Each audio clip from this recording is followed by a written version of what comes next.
G'day, guys, and welcome back to another episode of the Rugby League World Cup podcast on the casual athlete. And today we're jumping into Pool D, capital D for diving. We're starting off with Mata Ma'e Tonga here, and as I believe they're probably one of the favourites for this World Cup, or at least they're in the top four discussion. What do you think, Lonnie?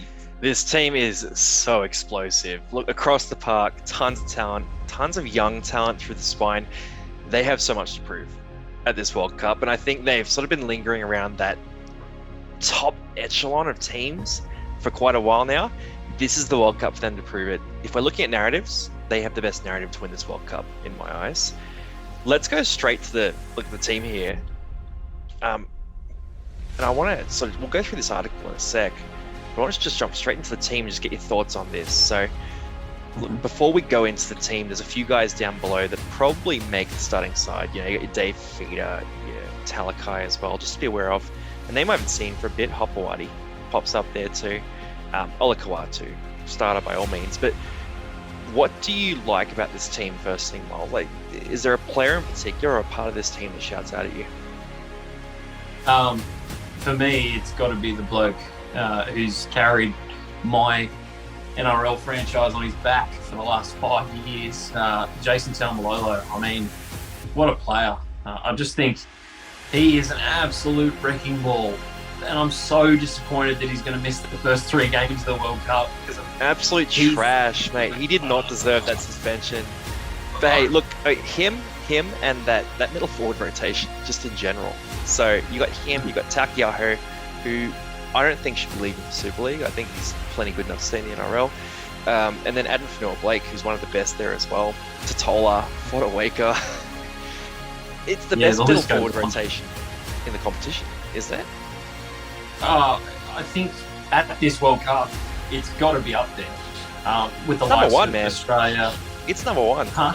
It's number one. Number one. It's number one. Wow. If this middle forward rotation turns up, there's no better forward rotation. They're going to blow through anyone. And they're all guys who can play minutes as well. They're not, 20-minute impact guys. They're not, my favorite man, Fui Moi Moi, who needed a rest after 15. They're guys who can come and play 60 minutes if they need to. Yeah, especially Taumalolo on the back of the effort that he put in with the Cowboys this year. He went from being a 50-minute player last year to sometimes playing 65, 70-plus minutes. And I think, Todd Payton has whipped that into him, which is great. And guys like Kyle Matangi, he plays 80 minutes, and they're not going to need any break through the edge back rowers, and they're very experienced and very, very explosive guys who have been there for a number of years. Kafusi and Kalal Matangi, they're just, on their day, they can be 2 of the most explosive second rowers in the game. If you want to talk about explosive edge back rowers, Kafusi, Kalal Matangi, yeah. Olakawatu, Dave Feeder on the bench are the 2 best try-scoring back rowers in the league. Can score tries for fun. The Feeder scored a hat-trick in one of the early trial games too. Look, the forwards are not the problem in this team. No, it's not. No. If it was just forward packs playing, Tonga wins the World Cup, without even thinking about it in my eyes. It's just such a good forward pack. You'd almost consider moving 1 or 2 of them to the outside backs and saying, hey, Fido, you're a centre for this tournament, right? Mate, he's played centre before. We all know how that turned out, but that's not what we're here to discuss. We're here to discuss him being one of the most unbelievable second rowers on his day. No one can tackle him. If you're there and David Fafita's in the mood, get the hell out of the way, because he's coming for you and he's going to take your children with him. And I just think that on the back of having so much experience and so much lead up to this World Cup and to their chances, a lot of people are riding Tonga to be that team that can snatch it from England, Kiwis or Australia. So they've got a lot to live up to if they don't go all the way. But They've got a big fan base, and the whole country will be behind them. Arguably the best fan base in International League. We're doing a bit on Facebook. We've got a Facebook group going for the World Cup. There's so many Tonga groups. Seriously, it's so many Tonga groups. They've all got like 50,000 people. Like, no, the Tongan fans are absolute legends. I'm sort of hoping for them that they can get it done, really. If we're looking at this forward pack too, before we move into the spine, the back line, one thing that I kind of love here is that Taumalolo, what you were talking about with his coaching, right? So he's developed a bit more of that defensive work rate and that kind of thing. He's a ball player now too. He's a multi-dimensional guy. Like, he can still run straight over guys, but this year he found a passing game and he found the ability to run, those crash balls and those creative lines. And his numbers weren't as eye-popping on, raw meters in that Payne Haas kind of way as they have been in the past, but he was much more targeted and he was much more effective, I thought. And maybe he can bring that to this team in combination with, Fanua Blake, who's one of the craftiest front rowers in the game. Yeah, I think that came, honestly, from the threat of competition from guys like Ruben Cotter. The guy he's going to be facing deep in this competition. You look at a guy like Ruben Cotter, who came in and just started killing it. And I think Jace took a look at himself and went, fuck, maybe I need to develop my game and stop, just running as hard as I can, and maybe look for the offload or look for the pass. Did you see that ball he threw to Hickard? Yeah. I didn't think it was him. I had to look a few times. I thought it was Asiata. Against the Sharks in a must-win game, he throws this ridiculous pass, and you're just like, who was that? And you go back and it's Taumalolo, and I was like, what? So I'm totally on board with what you said there. He's developed into this, the kind of stock standard lock that you need to be, right? The Victor Radleys, the Isaiah Yo's, the Cam Murrays of the world, who they're all in this World Cup, and they're all in there for a reason. And Jason Taumalolo is getting to that point, but he also has the best running game out of all those guys that I mentioned. So if he can get to that level, I mean, the sky's the limit. This is a chance for him to prove that, because he's got the best edge back rowers. I mean, he's got good ones at the Cowboys, but some of the best edge back rowers he's going to be throwing balls to. Some halves who, let's go into the halves actually. Junior Amone, Tuilala here. You could talk about Katoa, sort of down the bottom in jersey 23 there as well. You could maybe look at playing other guys out of position there too, for them to do well, these halves, it's going to have to be, I feel like I've said this about a few clubs, a few countries, it's going to have to be really unstructured footy. Like, it's going to need to be what we're talking about with those forwards, passing the ball, offloading, creating, breaking first up tackles, and just playing the ball on the front foot, because Junior Amone is, like, down the stretch of this season, the last couple of months of this season, was scoring tries for fun. He picked it up. Yeah, he was scoring all their tries. If you can give him a bit of ball against retreating defence who are a bit beaten up because Taumalolo and Fanua Blake and Ola Kawatu and Dave Feeder have been hurting them all day, then he can get it done. But if you're sticking these boys with stagnant ball in a set piece, they're not the players for that. So style of play is going to be really important here. Do you think that they've got, I guess, the forward pack and the mentality to carry these guys? And do you think that style of play can win a World Cup? I do. Their forwards are going to have to play out of their skin to get them on the front foot, to be able to allow guys like Lolohea and Amone. They're not kickers, right? So they don't wait for the play to come to them. They're running hard. And Lolohea, when he was in the league, I really wanted him to stay. I think he had a potential to be a fullback or a 5'8" at one of the clubs in the NRL, but he decided to go to the Super League, and he took his talents over there, and he's done well for himself. And Amone, I see, is he's in that Dylan Brown mould where he's not there yet. He's very young, has a great running game, lethal footwork, but he needs to work on the nuances of playing half and picking his moments a bit better, and learning how to affect a kicking game that's going to support his kicking half, which is at club level Ben Hunt. But I'm glad that Dragons persisted with him, and I think that he'll get a lot of experience out of playing 6 for Tonga as well. But their back line is potentially one of the best back lines in the World Cup. Would you say so? Yeah, I mean, what, 2 to 5? Like Sione Katoa, Yeah. Dan Tupou scored tries for fun. I love Conrad Hurrell in this team. I'm obsessed with Conrad Hurrell. So when I won fantasy, Conrad Hurrell is a big part of that. So whenever I see him play, I just think about that because he drifts out of the game for a while, and then you see him get a couple of balls, and again he just makes guys hurt and he makes guys miss. I'm keen to see if he's still sort of that wrecking ball. Sometimes that style of play doesn't age that well. I mean, he's got Talakai there as well. So Talakai is either starting or he's on the bench. Maybe Hurrell's on the bench. I don't hate Hurrell on the bench actually. If they could choose You don't think Kohler gets a shot in there as well?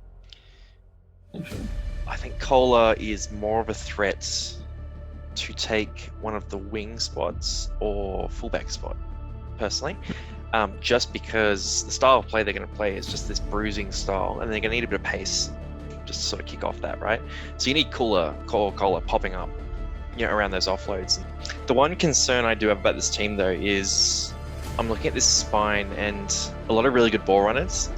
Silva Havili, Tessie Nu, Monet, Lalahia, great ball runners. But I don't know who, and you were talking about it before, I don't know who sort of leads the playmaking or who leads the kicking game. And we're talking about teams like Ireland, even, who are sort of in that lower tier, who have a very creative ball playing fullback and have Kiri in the halves, or Lebanon in the last pool, who have Mitch Moses, Adam Dewey there as well. And that playmaking finesse in terms of that sort of steering the team 7 style player who can just set other guys up is my one concern for this team, and that's why they're going to have to democratize it. They're going to have everyone being a playmaker, and everyone offloading the ball, and everyone looking for that open man.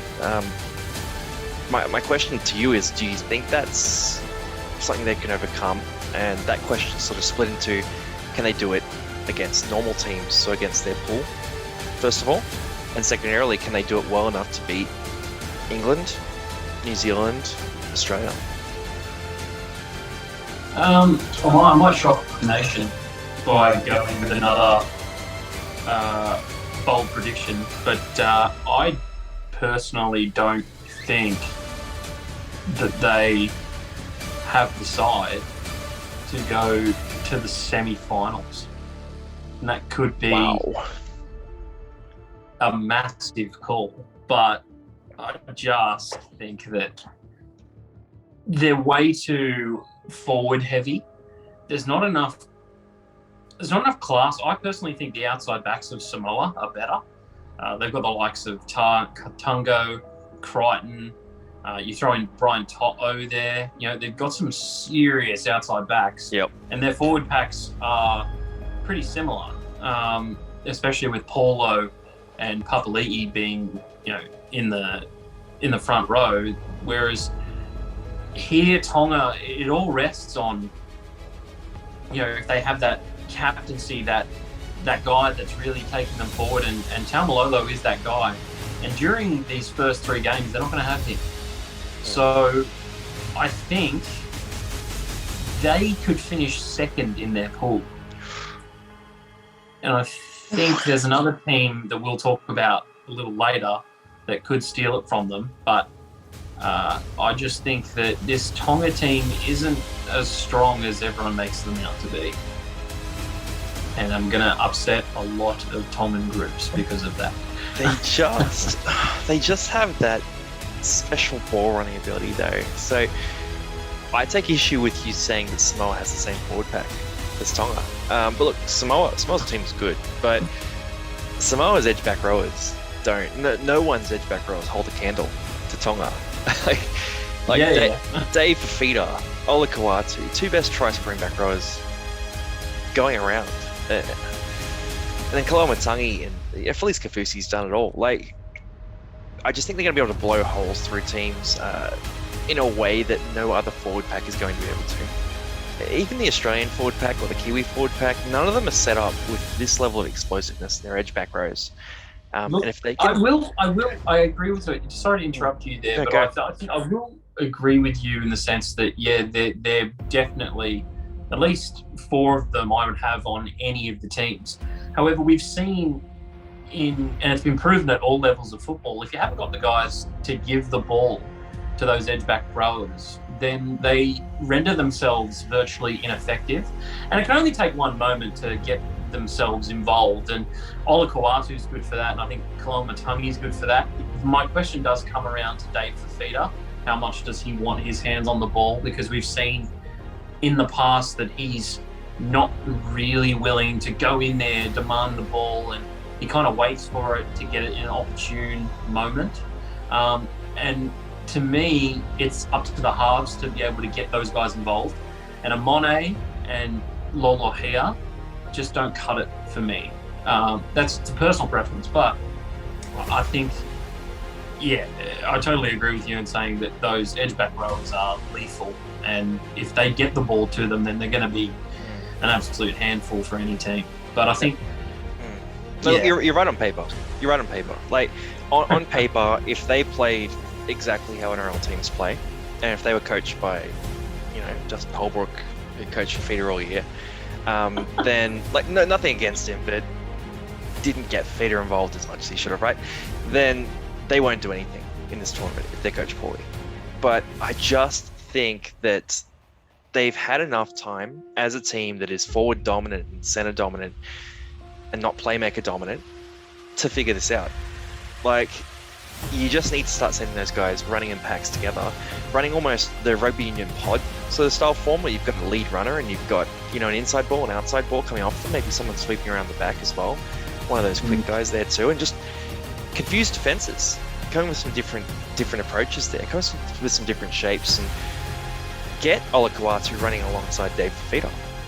Get those guys sitting next to each other at different times. Even Moses Sully I haven't talked about, but Sully, get him involved in that too. They're going to have to throw some different looks, and no, you're right, they're going to have to play a completely different style. And if it's a team where Fafita's sort of sitting there and not involved, they're not going to do shit. But my prediction of them doing well, I'm not necessarily saying winning their pool, but doing well in the tournament is really based on them coming with an intensity that's near unmatched, them coming with a game plan that plays into their strengths, and them being able to survive the adversity that comes with playing free-flowing offloading footy in a style they're not used to, in which they're probably going to drop a few balls. They might go behind in certain games, but they're going to have to keep their sort of bundles, and they're going to have to keep their heads up, right? So yeah, I do get what you're saying though. One guy we haven't talked about too, as playmakers go, Sonny Luke. Very highly rated. Very highly rated. Another guy who's got a big chance to make a dent in this tournament. Havili, we know who he is. I've got a feeling that he starts the game, plays 30 minutes, and then Sonny Luke gets on for the final 50 and just lights up this tournament. He's an interesting player, Sonny Luke. It took him a while to actually get a shot at that first grade level for Penrith. He's over, I think he's 26, 27 years old at this point in time. But, you're right, he could be that Damien Cook kind of go with a bit of a late bloomer. There's a spot there available at Penrith, and there's no doubt that he wants his hands all over it. It's going to be between him and Mitch Kenny, it looks like, at this point. Not knowing what free agency could happen or potential youngsters coming through the ranks. But that spot is potentially Sonny Luke's. And you're right, if he can take this competition with both hands and really support, Amone and Lola here and get in touch with Tessie New, then I think it could go a long way, not just for his chances to grab that Penrith jersey, that number 9 jersey for Penrith, but also Tonga's chances in this World Cup. Oh, he's going to need to. Yeah, no, they're relying on a few of these components. Even the other guy we haven't talked about is Katoa as well. I know he's going to have probably his shot next year in the NRL, but he's another guy. He could step into this team. He probably doesn't make it over the starting 2, but if there's an injury or if they're playing a weaker game, and yeah, exactly. And maybe as a wild card again, we don't know who he is. We don't know what he's been doing. So, yeah, no, look, I just think there's enough here that they can make it work. But I don't mind your pick of Papua New Guinea, I'm guessing, turning up. Mate, I think maybe at the end of this video we should put on the group our bold predictions and see what people think of them.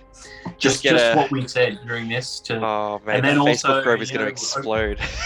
I'm hoping I'm opening it up to criticism here, and it's good. All right, we'll just search Rugby League World Cup analysis.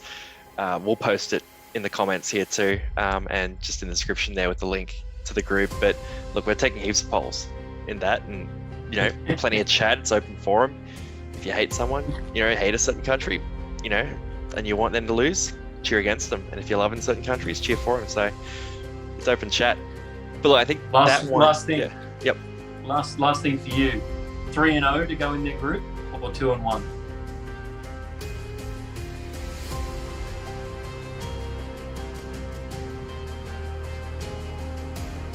3-0. I'm gonna go 3-0. Yep. I'm going to say Papua New Guinea get them 2-1. Anyway, let's. Speaking of Papua New Guinea, we should potentially move on.